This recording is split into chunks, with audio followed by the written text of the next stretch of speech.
अस्सलाम वालेकुम स्टूडेंट्स, कैसे हैं आप लोग? उम्मीद है आप सब खैरियत से होंगे। Today we are going to summarise chapter number 3 biodiversity. Students, आज हम पढ़ने जा रहे हैं summarisation of chapter number 3 biodiversity. मतलब हम आज समरी देखेंगे कि हमने चैप्टर नंबर 3 बायोडाइवर्सिटी में क्या स्टडी किया, हमने इस चैप्टर से कितनी ज़्यादा नई इन्फॉर्मेशन सीखी और हमने इस चैप्टर में कौन कौन से टॉपिक्स को कवर किया। एक दफ़ा मैं आप लोग को इस पूरे चैप्टर का रिव्यू दूंगी और बताऊंगी कि कौन कौन से टॉपिक्स को हमने कवर किया और कौन कौन से इंटरेस्टिंग इन्फॉर्मेशन भी आप तक पहुंची। तो सबसे पहले हमने ये पढ़ा कि तकरीबन ऑर्गेनिजम्स की 10 मिलियन स्पीशीज़ पाई जाती हैं अर्थ पर, जिसमें से सिर्फ और सिर्फ 1/3 ऑर्गेनिजम्स की स्पीशीज़ ऐसी हैं जो कि हमें मालूम है या जिनको हमने स्टडी किया है। इसका मतलब ये हुआ कि अभी भी हमें ज़रूरत है बहुत ज़्यादा स्पीशीज़ को जानने की, उनके बारे में स्टडी करने की और उनको एक्सप्लोर करने की। तो इसका मतलब ये हुआ कि हम अभी भी रिसर्च ना छोड़ें बल्कि रिसर्च करें और हम नई नई ऑर्गेनिजम्स को दरियाफ्त करें कि अर्थ पर अल्लाह ताला ने कितनी ज़्यादा वैरायटी रखी है एनिमल्स, प्लांट्स, माइक्रो ऑर्गेनिजम्स की। हम ये देखते हैं स्टूडेंट्स कि सबसे पहले हम लोगों ने पढ़ी डेफिनेशन डाइवर्सिटी की। तो डाइवर्सिटी क्या होती है? Variety of organisms among species and with in species, यानी कि किसी भी ऑर्गेनिज्म की स्पीशीज़ में वैरायटी क्या है और डिफरेंट स्पीशीज़ ऑफ ऑर्गेनिजम्स के दरमियान क्या वैरायटी या कितनी टाइप्स पाई जाती हैं। तो हमने देखा कि बेशुमार टाइप्स हैं या बेशुमार वैरायटी है जो कि पाई जाती है डिफरेंट स्पीशीज़ या डिफरेंट ऑर्गेनिजम्स के दरमियान। इसी तरह फिर हमने पढ़ा कि बायोडाइवर्सिटी क्या होती है। तो biodiversity is the measure of variety of species of organisms in different ecosystems, यानी डिफरेंट इकोसिस्टम्स में मौजूद जो स्पीशीज़ हैं उनकी वैरायटी को जब हम मेजर करते हैं तो हम ये कहते हैं कि ये है बायोडाइवर्सिटी। इसी तरह हमने ये देखा कि प्लांट्स की डाइवर्सिटी को हम क्या कहते हैं और एनिमल्स की डाइवर्सिटी को हम क्या कहते हैं। तो प्लांट्स की डाइवर्सिटी को हम कहते हैं फ्लोरा और डाइवर्सिटी ऑफ एनिमल्स को हम कहते हैं फौना। फिर हमने ये देखा कि किसी भी एनिमल और प्लांट की जो डाइवर्सिटी है वो सबसे ज़्यादा किन किन फैक्टर्स पर डिपेंड करती है। तो हम ये देखते हैं कि क्लाइमेट पर सबसे ज़्यादा ये डाइवर्सिटी डिपेंड करती है कि वो जो ऑर्गेनिज़म है, चाहे वो प्लांट है, एनिमल है या माइक्रो ऑर्गेनिज़म है, वो कैसे क्लाइमेट में प्रेजेंट है, कैसे एल्टीट्यूड पर प्रेजेंट है, कैसी हैबिटेट में प्रेजेंट है।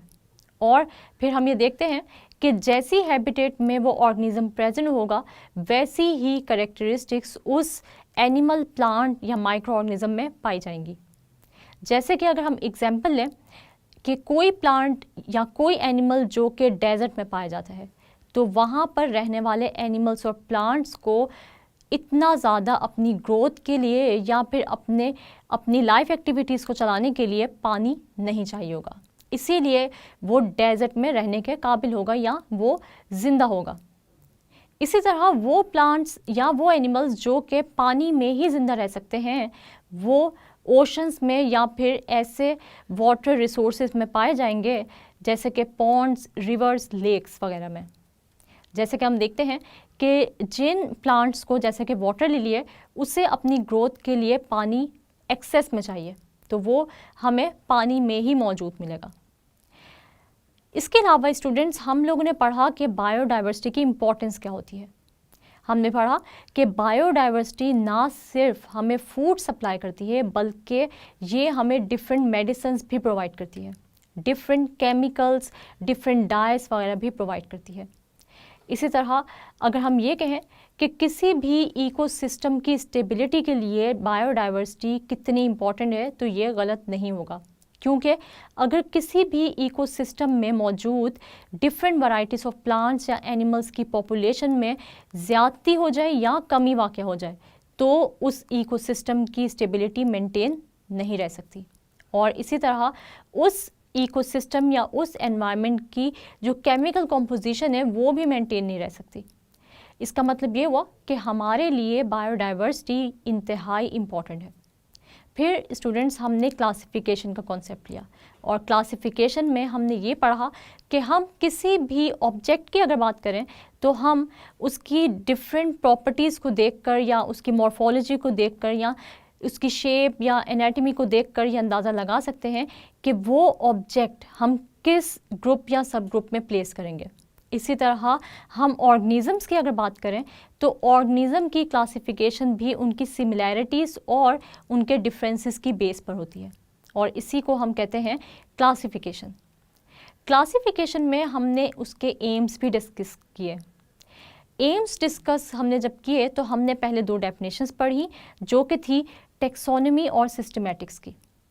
टेक्सोनॉमी की अगर हम बात करें तो ऐसी ब्रांच जो कि सिर्फ क्लासिफिकेशन को स्टडी करती है उसे हम कहते हैं टेक्सोनॉमी। और साथ साथ हमने ये भी पढ़ा कि टेक्सोनॉमी में हम ये भी देखते हैं कि हम किस तरह ऑर्गेनिजम्स के साइंटिफिक नेम्स रख सकते हैं या नेमिंग के बारे में भी स्टडी करते हैं। लेकिन अगर हम सिस्टमैटिक्स और टेक्सोनॉमी का डिफरेंस देखें तो सिस्टमैटिक्स टेक्सोनॉमी से इस तरह डिफरेंट है कि टेक्सोनॉमी में तो हम क्लासिफिकेशन और नेमिंग ऑफ ऑर्गेनिजम्स के बारे में स्टडी करते हैं, मगर सिस्टमैटिक्स वो ब्रांच है बायोलॉजी की जिसमें हम क्लासिफिकेशन के साथ साथ ऑर्गेनिजम्स की एवोल्यूशनरी हिस्ट्रीज के बारे में भी देखते हैं कि आखिर ऑर्गेनिजम्स का एवोल्यूशन के लिहाज से आपस में क्या रिलेशनशिप है। फिर हमने एम्स देखे कि आखिर हम क्लासिफिकेशन करते क्यों हैं। तो हम इसलिए क्लासिफिकेशन करते हैं कि हमारे लिए इजी हो जाता है ऑर्गेनिजम्स को ग्रुप्स और सब ग्रुप्स में क्लासिफाई करके उनकी सिमिलैरिटीज़ और डिफरेंसेस को स्टडी करना। और एक और जो मकसद होता है वो ये होता है कि हम ऑर्गेनिजम्स की आपस में एवोल्यूशनरी रिलेशनशिप को भी स्टडी कर सकें। फिर हमने ये पढ़ा कि हम ये क्लासिफिकेशन किस बेस पर करते हैं।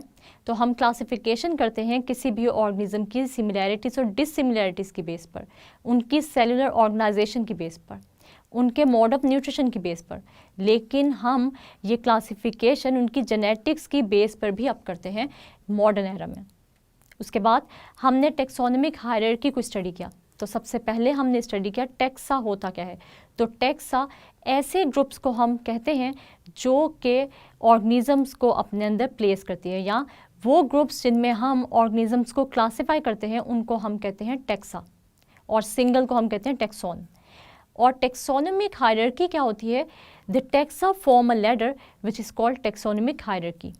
टेक्सोनॉमिक हायरार्की में हमने डिफरेंट टेक्सा को स्टडी किया, जैसे कि kingdom, phylum, class, order, family, genus और स्पीशीज़। हमने देखा इनकी डेफिनेशंस को, और हमने स्टडी किया ह्यूमन की और पी प्लांट की क्लासिफिकेशन को भी। इसके बाद जो हमने टॉपिक कवर किया वो था स्पीशीज़ का, और हमने पढ़ा कि स्पीशीज़ वो ग्रुप्स ऑफ ऑर्गेनिज्म है या वो ग्रुप ऑफ ऑर्गेनिज्म है जिसके अंदर ऑर्गेनिज्म में ये कैपेबिलिटी होती है कि वो आपस में इंटरब्रीड कर सके और प्रोड्यूस कर सके फर्टाइल ऑफस्प्रिंग, यानी ऐसा ऑफस्प्रिंग या ऐसा न्यू इंडिविजुअल जो कि नेक्स्ट जनरेशन को क्या कर सके, प्रोड्यूस कर सके। फिर हमने यहाँ पर यह भी स्टडी किया कि इंटरब्रीडिंग का क्राइटेरिया उन पर सेट नहीं होता या उन ऑर्गेनिजम्स पर सेट नहीं होता जो कि एसेक्सुअली रिप्रोड्यूस करते हैं। इसके बाद हमने एक इंटरेस्टिंग इन्फॉर्मेशन पढ़ी थी, एग्जाम्पल देखी थी म्यूल की, जो कि एक इनफर्टाइल इंडिविजुअल था जो हमने आर्टिफिशियल इंटरब्रीडिंग से प्रोड्यूस कराया था। और ये आर्टिफिशियल इंटरब्रीडिंग किन 2 ऑर्गेनिजम्स में हुई थी? तो ये हुई थी मेल डंकी और फीमेल हॉर्स में, और प्रोड्यूस हुआ था एक इनफर्टाइल ऑफस्प्रिंग जिसको हमने नाम दिया था म्यूल का।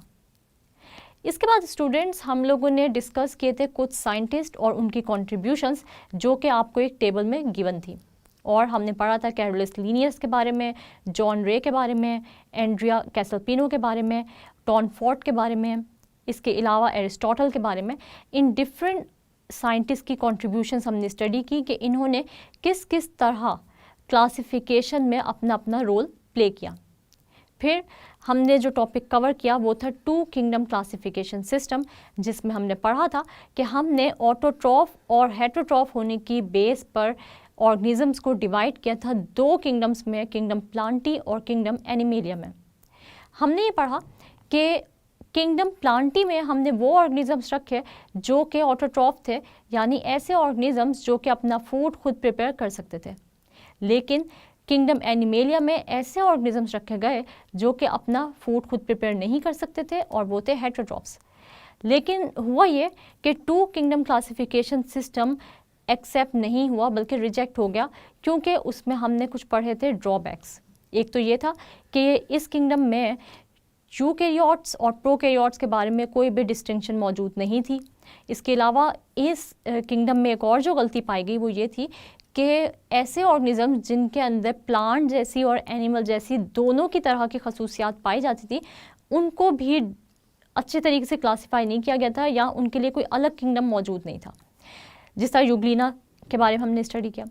फिर हमने देखा एक और नया किंगडम आया, यानी एक सिस्टम आया क्लासिफिकेशन का, जिसको हमने नाम दिया 3 किंगडम क्लासिफिकेशन सिस्टम का। और हमने ये पढ़ा कि अब किंगडम प्लांटी, किंगडम एनिमेलिया और तीसरा किंगडम प्रोटिस्टा ऐड किया गया। लेकिन ये किंगडम भी ज़्यादा देर तक, यानी ये सिस्टम भी नहीं चल सका। और इसकी वजह क्या थी कि अभी भी यूकैरियोट्स और प्रोकैरियोट्स में क्लियर कट डिफ्रेंसिएशन मौजूद नहीं थी। और साथ साथ यहाँ पर हम देखते हैं कि फंजाई को प्लांटी किंगडम में ही रखा गया। हालांकि फंजाई अगर हम देखें तो वो एक हेटेरोट्रॉप था, यानी ये अपना फूड खुद प्रिपेयर नहीं कर सकता था। इसके अलावा फिर हमने ये भी देखा कि कुछ साइंटिस्ट ने कहा कि फंजाई प्लांटी में इसलिए है क्योंकि इसमें भी सेल वॉल प्रेजेंट है। लेकिन अगर हम प्लांटी और फंजाई की दोनों की कॉम्पोजिशन देखें सेल वॉल की, तो दोनों की डिफरेंट है। वो कैसे कि प्लांट्स की जो सेल वॉल है वो बनी होती है सेलुलोज से, और फंजाई की जो सेल वॉल है वो बनी होती है काइटिन से। तो इसलिए कुछ साइंटिस्ट का ये ख्याल था कि फंजाई के लिए भी एक अलग किंगडम होना चाहिए। इसलिए फिर हमने ये देखा कि रॉबर्ट विटेकर ने एक नया जो क्लासिफिकेशन का सिस्टम था वो इंट्रोड्यूस कराया, और वो सिस्टम था 5 किंगडम क्लासिफिकेशन सिस्टम। मगर जो इसकी बेसिस थी वो क्या थी? सेलुलर ऑर्गेनाइजेशन और मोड ऑफ न्यूट्रिशन। इसके साथ हमने फिर ये देखा कि 2 साइंटिस्ट थे, मार्गुलिस और शेवार्ट्स। इन्होंने कहा कि सिर्फ ये 2 बेसिस जो हैं सेलुलर ऑर्गेनाइजेशन और मोड ऑफ न्यूट्रिशन की बेस पर हम जो है वो क्लासिफिकेशन सिर्फ नहीं कर सकते। एक नई जो बेस है वो भी हम इसमें ऐड करते हैं, वो थी जेनेटिक बेसिस। यानी जेनेटिक बेसिस पर भी अगर हम ये क्लासिफिकेशन करें तो उसमें ज़्यादा बेहतरी आ जाएगी। इसलिए 5 किंगडम क्लासिफिकेशन सिस्टम में थोड़ी मॉडिफिकेशंस लाई गई, यानी चेंजेस लाए गए। और फिर अब जो हमारे पास सिस्टम है वो मार्गुलिस और शेवार्ट्स का ही है, और ये मॉडिफाइड फॉर्म है रॉबर्ट विटेकर की। हमने ये देखा कि यहाँ पर हमने 5 किंगडम्स को स्टडी किया, किंगडम मुनेरा को, किंगडम प्लांटी को, किंगडम एनिमेलिया को, किंगडम प्रोटिस्टा को और किंगडम फंजाई को। और हमने ये देखा कि किस किस तरह के जो ऑर्गेनिजम्स हैं या कौन सी कैरेक्टरिस्टिक्स रखने वाले ऑर्गेनिजम्स इन 5 किंगडम्स में हम शामिल कर सकते हैं। लेकिन स्टूडेंट्स, एक मज़े की बात ये थी कि हमने इन सब किंगडम्स में से किसी में भी वायरसेस को नहीं रखा, क्योंकि वायरसेस ऐसे ऑर्गेनिजम्स हैं जिनके अंदर लिविंग और नॉन लिविंग दोनों कैरेक्टरिस्टिक्स पाई जाती हैं। हम इनको ना तो लिविंग कंसिडर कर सकते और ना ही नॉन लिविंग कंसिडर कर सकते, इसलिए हम इनको किसी भी किंगडम में प्लेस नहीं कर सकते। जो हमने इनकी लिविंग कैरेक्टरिस्टिक्स देखी वो क्या थी कि एक तो इनमें डीएनए पाया जाता है, आरएनए पाया जाता है, यानी न्यूक्लिक एसिड पाया जाता है, और साथ साथ हमने ये भी देखा कि ये रिप्रोड्यूस भी कर सकते हैं, लेकिन जब ये किसी और ऑर्गेनिज्म की बॉडी में एंटर हो जाते हैं। इसी तरह स्टूडेंट्स, हमने इनकी नॉन लिविंग कैरेक्टरिस्टिक्स के बारे में भी स्टडी किया, और वो क्या थी कि वायरसेस थे ए सेलुलर, यानी ये सेल्स से नहीं बने हुए थे। और हमने ये भी देखा कि वायरसेस जो हैं ये क्या हैं, ये ऐसे ऑर्गेनिजम्स हैं जो कि क्रिस्टलाइन इन नेचर थे।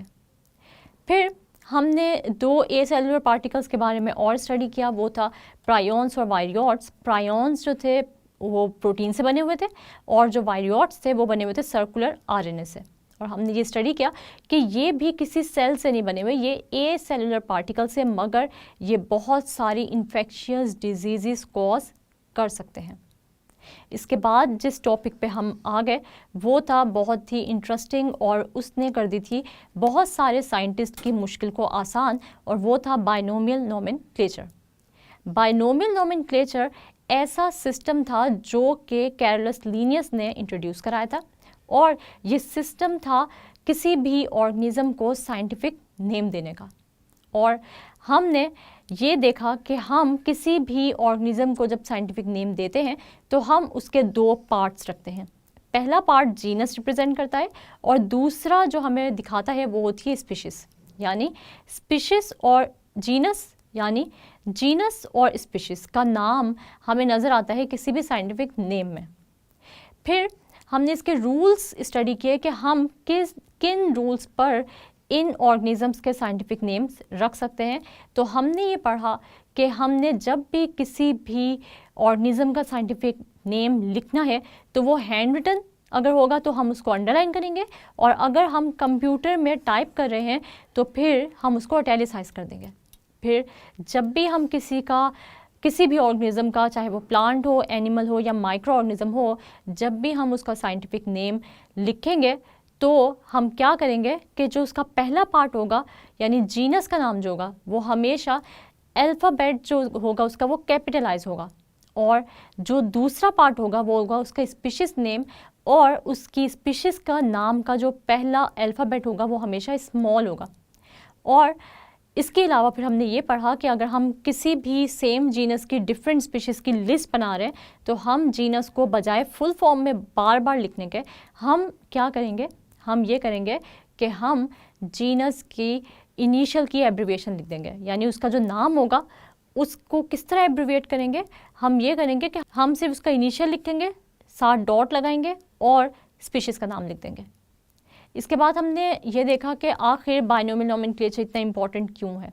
तो इसकी इम्पॉर्टेंस जो है वो क्यों है, वो इसलिए कि हमारे यहाँ ये होता है कि डिफरेंट इलाकों में या डिफरेंट कंट्रीज़ में एक ऑर्गेनिज्म का नाम डिफरेंट नामों से पुकारा जाता है, तो इसलिए कन्फ्यूजन क्रिएट होती है। इसी तरह दो डिफरेंट ऑर्गेनिजम्स का नाम जो है वो एक होता है, जैसे हमने क्रो और रेवन की एग्जांपल पढ़ी कि इन दोनों को हम ब्लैक बर्ड कहते हैं। इसी तरह हमने ये देखा कि कॉमन नेम्स की कोई साइंटिफिक बेसिस नहीं होती। जिस तरह हमने देखा कि फ़िश जो है वो स्टार फिश, जेली फिश और जो सिल्वर फिश है वो भी फ़िश ही कहलाती है, हालांकि वो फ़िश की डेफिनेशन पर पूरा नहीं उतरती। इसलिए इसका सलूशन ये निकला कि हम ऑर्गेनिजम्स को नाम देंगे साइंटिफिक नेम्स। फिर इसके अलावा हमने ये पढ़ा कि बायोडाइवर्सिटी को हम किस तरह कंजर्व कर सकते हैं, बायोडाइवर्सिटी के लॉस के कॉजेज़ क्या हैं, जैसे डिफॉरेस्टेशन है, स्पीशीज़ का रिमूवल या इंट्रोडक्शन है किसी भी इकोसिस्टम में, इसके अलावा हंटिंग है, और हमने ये भी देखा कि हैबिटेट लॉस या हैबिटेट डिस्ट्रक्शन भी कॉज है स्पीशीज़ की एक्सटिंक्शन का। दो स्पीशीज़ के बारे में स्टडी किया, एक थी इंडेंजर्ड स्पीशीज़ और एक थी एक्सटिंक्ट। इंडेंजर्ड स्पीशीज़ वो स्पीशीज़ होती हैं जो कि नियर फ्यूचर में एक्सटिंक्ट हो सकती हैं, और जो एक्सटिंक्ट स्पीशीज़ हैं वो ऐसी स्पीशीज़ होती हैं जो कि नापैद हो चुकी होती हैं या दुनिया से ख़त्म हो चुकी होती हैं, और हमें ये यकीन होता है कि अब मज़ीद उसका जो लास्ट इंडिविजुअल है वो ज़िंदा नहीं होगा। तो ऐसे जो स्पीशीज़ होती हैं उनको हम कहते हैं एक्सटिंक्ट स्पीशीज़, जिस तरह के डायनासोर्स वगैरह हैं। फिर हमने एक और जो चीज़ स्टडी की वो थी डिफॉरेस्टेशन, और डिफॉरेस्टेशन में हमने देखा डिफॉरेस्टेशन क्या होती है, डिफॉरेस्टेशन होती है कटिंग डाउन ऑफ फॉरेस्ट, यानी दरख्तों को काटना। इसके कॉजेज़ जो हैं वो सडन कैटास्ट्रॉफिक भी हो सकते हैं, यानी कुदरती आफात भी हो सकती हैं, और जो इसका दूसरा कॉज है वो ह्यूमन बींग्स की एक्टिविटीज़ है। यानी ह्यूमन बींग्स अपने आप को फ़ायदा पहुंचाने के लिए, यानी अपने घर बनाने के लिए, हॉस्पिटल्स, स्कूल्स, या अपने अर्बनाइजेशन, इंडस्ट्रियलाइजेशन या एग्रीकल्चर के लिए डिफॉरेस्टेशन करते हैं, जिसकी वजह से आहिस्ता आहिस्ता जंगलात में कमी आती जा रही है, और यहाँ पर रहने वाले जो डिफरेंट स्पीशीज़ हैं ऑर्गेनिजम्स की वो भी आहिस्ता आहिस्ता जो है वो कम होती जा रही है, उनको हैबिटेट लॉस का सामना है, और आहिस्ता आहिस्ता उनकी पॉपुलेशन में कमी वाक़या हो रही है। फिर हमने ये देखा कि डिफॉरेस्टेशन के इफ़ेक्ट्स क्या होते हैं और इसकी इम्पॉर्टेंस क्या है फॉरेस्ट की। तो हमने ये देखा कि अगर डिफॉरेस्टेशन होगी तो कहीं पर भी मौजूद जो सॉइल होगी, जो फॉरेस्ट की सॉइल है, वो इनफर्टाइल हो जाएगी, क्योंकि जब डिफॉरेस्टेशन होगी तो सैलाब जब आएंगे तो वो अपने साथ मिट्टी को बहा कर ले जाएंगे, और मिट्टी जब बह कर जाएगी तो वो अपने साथ न्यूट्रिएंट्स को भी ले जाएगी, और ये मिट्टी जो है वो डैम्स में ऐड हो जाएगी, और ये डैम्स जो है उनका लेवल हाई हो जाएगा, वहाँ पर मिट्टी ज़्यादा होगी, वाटर स्टोरेज कैपेसिटी कम हो जाएगी, और आहिस्ते से सैलाब आने के चांसेस ज़्यादा होंगे। इसी तरह हमने ये भी देखा कि जहाँ पर जिस मुल्क में जंगलात कम होते हैं या दरख्त या पौधे कम होते हैं वहाँ पर पोल्यूशन ज़्यादा हो जाती है, क्योंकि हम ये देखते हैं कि फॉरेस्ट जो है वो पोल्यूटेंट्स को क्या करते हैं, एब्जॉर्ब करते हैं, और इसके अलावा हमने ये भी देखा कि जहाँ पर दरख्त कम होंगे वहाँ पर रेन्स जो है वो भी कम हो जाएंगी, क्योंकि ट्रांसपायरेशन का रेट कम हो जाएगा, यानी जो पौधों से वेपर्स निकलते हैं वो कम हो जाएंगे, बादल कम बनेंगे। जब बादल कम बनेंगे तो बारिशें कम होंगी, ठीक है। तो आहिस्ता आहिस्ता जो है वो हम डेजर्ट की तरफ जाते जाएंगे, यानी ड्राई लैंड्स जो है वो हमारे सामने ज़्यादा होंगे और बारिशें कम होंगी। इसी तरह हमने ये देखा कि तकरीबन 3 बिलियन लोग ऐसे हैं जो कि वुड को इस्तेमाल करते हैं अपनी हीटिंग और कुकिंग पर्पस के लिए। और हमने ये भी पढ़ा कि हम किस तरह जो है वो ओवर हंटिंग से बच सकते हैं, ओवर हंटिंग ना करने से हम किस तरह बहुत सी स्पीशीज़ को कंजर्व कर सकते हैं, चाहे वो एनिमल्स की हों या वो परिंदों की हों। फिर हमने कुछ प्रोजेक्ट्स देखे, कुछ जो है वो ट्रीटीज़ देखी, यानी मुआहदे देखे जो कि इंटरनेशनल और नेशनल लेवल पे किए गए स्पीशीज़ ऑफ पाकिस्तान को कंजर्व करने के लिए। और गवर्नमेंट ने ऐसे स्टेप्स उठाए जिससे हमारे नेशनल एनिमल्स या जो नेशनल बर्ड है वो उसकी पॉपुलेशन बच सके और बहुत सारे ऐसे स्पीशीज़ बच सकें जो कि आहिस्ता आहिस्ता जो है वो कम होते जा रहे हैं या आहिस्ता आहिस्ता जो है वो एक्सटिंक्शन की तरफ जा रहे हैं। फिर हमने एंड पर जो है वो हमने पढ़ा कि एंडेंजर्ड स्पीशीज़ पाकिस्तान में कुछ हमने स्टडी किया, वैसे तो मतलब बहुत सारी हैं, लेकिन हमने जो है वो 3 के बारे में जो है वो डिटेल में स्टडी किया। एक इंडस डॉल्फिन के बारे में, मार्को पोलो शीप के बारे में और होबारा बस्टर्ड के बारे में। होबारा बस्टर्ड जो है वो एक बर्ड है जो कि कहाँ से आता है, जो कि विंटर सीजन में जो है वो सोवियत टेरिटरी से एंटर होता है और ये आता है चोलिस्तान और थर के डेजर्ट्स में, जहाँ पर इनकी हंटिंग होती है और आहिस्ता आहिस्ता इनकी पॉपुलेशन क्या होती जा रही है, कम होती जा रही है। फिर हमने अपने नेशनल बर्ड के बारे में पढ़ा कि वो कौन सा है बर्ड, और वो बर्ड था चकोर पैट्रिच। और अगर हम नेशनल एनिमल के बारे में स्टडी करें तो वो कौन सी है, वो है मारखोर, हमारा नेशनल एनिमल। तो स्टूडेंट्स, आप लोगों को ये सारी समरी जो है ये चैप्टर नंबर 3 यानी बायोडाइवर्सिटी की जो है वो अब समझ आ गई होगी। और कोई भी ऐसा पॉइंट जो अभी भी आपके जहन में जो है वो कन्फ्यूजन का बायस है या फिर जो है वो आप लोग को लगता है कि वो आप लोग से मिस हो जाएगा, तो आप लोग जो है वो एक दफ़ा ये सारे जो लेक्चर्स हैं चैप्टर 3 के ये एक दफ़ा गो थ्रू करें, बुक को अच्छी तरह स्टडी करें, जो इंटरेस्टिंग इन्फॉर्मेशन है वो हाईलाइट करें, डेफिनेशंस को हाईलाइट करें और इनको जो है वो अच्छे तरीके से स्टडी कर लें। और ये समरी आप लोग के लिए जो है वो इसलिए इम्पॉर्टेंट है कि अगर अभी भी कोई आपके जहन में कन्फ्यूजन बाकी है तो समरी को एक दफ़ा जब आप सुनते हैं या आप लोग कभी भी किसी भी चैप्टर की समरी को पढ़ते हैं तो समरी में हमेशा आपसे जो है वो इम्पॉर्टेंट इन्फॉर्मेशन या इम्पॉर्टेंट बातें ही डिस्कस की जाती हैं जो किसी भी चैप्टर की एग्ज़ाम के पॉइंट ऑफ व्यू से बहुत ही इंपॉर्टेंट होती हैं। तो आप लोगों ने एक दफ़ा अच्छे तरीके से जो है वो ये सारा चैप्टर गो थ्रू करना है और इसको अच्छे तरीके से जो है वो समझना है। स्टूडेंट्स, आज हमने समराइज़ किया चैप्टर नंबर 3 बायोडाइवर्सिटी को। इसमें हमने ये देखा कि आखिर कौन से टॉपिक्स हैं जो कि हमने कवर किए हैं चैप्टर नंबर 3 में। तो सबसे पहले हमने डाइवर्सिटी, बायोडाइवर्सिटी, फ्लोरा और फौना की डेफिनेशंस को स्टडी किया। उसके बाद हमने इम्पोर्टेंस देखी बायोडाइवर्सिटी की। इसके बाद हमने क्लासिफिकेशन का कॉन्सेप्ट लिया और फिर हमने ये देखा कि हम किस बेसिस पर क्लासिफाई करते हैं ऑर्गेनिजम्स को। इसके बाद स्टूडेंट्स, हम लोगों ने कुछ साइंटिस्ट की कॉन्ट्रीब्यूशंस भी पढ़ी क्लासिफिकेशन में, टेक्सोनोमिक हायरार्की के बारे में स्टडी किया, स्पीशीज़ को स्टडी किया और साथ ही साथ हमने फिर डिफरेंट सिस्टम्स देखे क्लासिफिकेशन के, जैसे 2 किंगडम क्लासिफिकेशन सिस्टम, और फिर देखा कि किस बेस पर हम 2 किंगडम क्लासिफिकेशन सिस्टम बनाते हैं। इसके बाद क्या ड्रॉबैक्स हैं जिनकी वजह से 2 किंगडम क्लासिफिकेशन रिजेक्ट हो गया। इसके बाद हमने ये भी स्टडी किया कि 3 किंगडम क्लासिफिकेशन सिस्टम क्या था, इसमें 3 किंगडम जो थे वो कौन से थे किंगडम्स, और फिर हमने स्टडी किया कि ड्रॉबैक्स जो है या ये क्यों रिजेक्ट हुआ सिस्टम, ये हमने स्टडी किया। इसके बाद फिर हमने 3 किंगडम क्लासिफिकेशन की रिजेक्शन के बाद पढ़े 5 किंगडम क्लासिफिकेशन सिस्टम, और इसमें हमने किंगडम मुनेरा को स्टडी किया डिटेल में, किंगडम प्रोटिस्टा को, किंगडम फंजाई को, किंगडम एनिमेलिया और किंगडम प्लांटी को। इसके बाद हमने बाइनोमियल नोमेनक्लेचर को भी स्टडी किया और हमने फिर ये देखा कि हम वायरसेस को क्यों नहीं प्लेस करते किसी भी किंगडम में।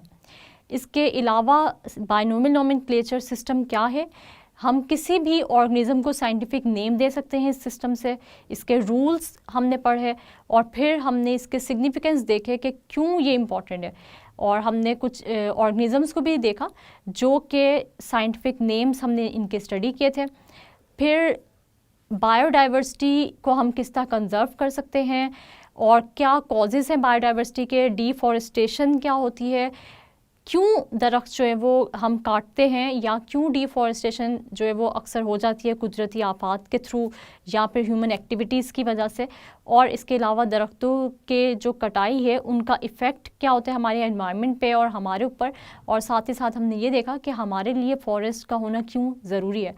इसके अलावा स्टूडेंट्स हमने ओवर हंटिंग को भी कवर किया और हमने उन स्टेप्स को भी कवर किया जो कि किसी भी दुनिया में या किसी भी मुल्क में जो है वो हम देखते हैं कि कंजर्व करती हैं हमारी बायोडाइवर्सिटी को। यानी हमने पढ़े थे steps of conservation of biodiversity और हमने स्टडी की है कुछ ऐसी स्पीशीज़ को जो कि पाकिस्तान में इंडेंजर्ड हो रही हैं, जैसे इंडस डॉल्फिन है, मार्को पोलो शीप है, होबारा बस्टर्ड है। और हमें ये भी पता चला कि पाकिस्तान का जो नेशनल एनिमल है और नेशनल बर्ड है वो कौन सा है। तो स्टूडेंट्स, मुझे उम्मीद है आज के लेक्चर की आप लोग को अच्छी तरह समझ आ गई होगी और आने वाले लेक्चर्स में हम लोग जो है वो न्यू चैप्टर जो है वो स्टार्ट करेंगे इंशाल्लाह ताला। तब तक के लिए अपना बहुत सारा ख्याल रखिएगा और मुझे दुआओं में याद रखिएगा। अल्लाह हाफ़िज़।